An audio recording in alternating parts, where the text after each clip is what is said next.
வேளாண் நிதிநிலை அறிக்கை விவசாயிகளுக்கு ஏமாற்றம் அளிக்கக்கூடியதாக இருப்பதாகவும், விவசாயிகளின் நீண்ட நாள் கோரிக்கைகள் எதுவும் பட்ஜெட்டில் அறிவிக்கப்படவில்லை எனவும் விவசாய சங்க செயலாளர் சுவாமிமலை சுந்தர விமலநாதன் தெரிவித்துள்ளார். வேளாண் பட்ஜெட் குறித்து தமிழ்நாடு காவிரி விவசாயிகள் பாதுகாப்பு சங்க செயலாளர் சுவாமிமலை சுந்தர விமலநாதன் செய்தியாளர்களுக்கு பேட்டியளித்தார். அப்போது பேசிய அவர், தமிழக அரசின் வேளாண் நிதிநிலை அறிக்கை விவசாயிகளுக்கு ஏமாற்றம் அளிக்கக்கூடிய வகையில் உள்ளது என்று அதிருப்தி தெரிவித்தார்.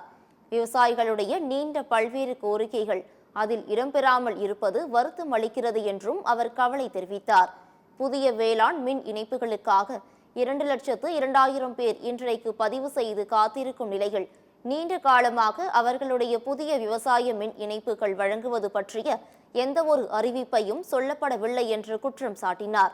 அதேபோன்று 58 வயதை அடைந்த உழவர்கள், உழவு தொழிலாளிகளுக்கு ஒரு ஓய்வூதிய திட்டத்தை அறிவிக்க வேண்டும் என்பது நீண்ட நாள் கோரிக்கை.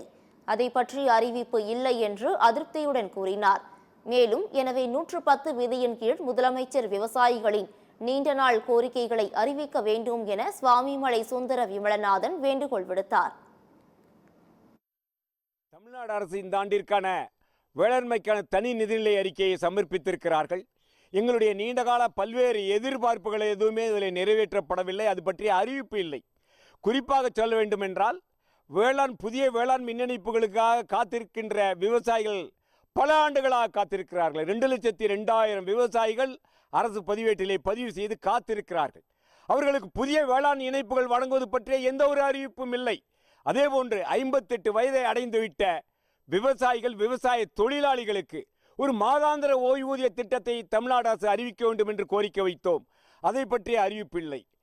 கள்ளச்சாராயம் குடித்து சாகுகின்ற பொதுமக்களுக்கு, குடிகாரர்களுக்கு 10 லட்ச ரூபாய் இழப்பீடு தருகின்ற அரசு, வேளாண் பணியிலே இறந்து போகின்ற விவசாய தொழிலாளிகள், விவசாயிகளுக்கு ஒரு 20 லட்ச ரூபாய் தர வேண்டும். அதையும் இலவசமாக தர வேண்டாம், அதை ஒரு உயிர் காப்பீடு திட்டமாக அறிவித்து செயல்படுத்த வேண்டும் என்று கோரிக்கை வைத்தோம். அதை பற்றிய அறிவிப்பு இல்லை.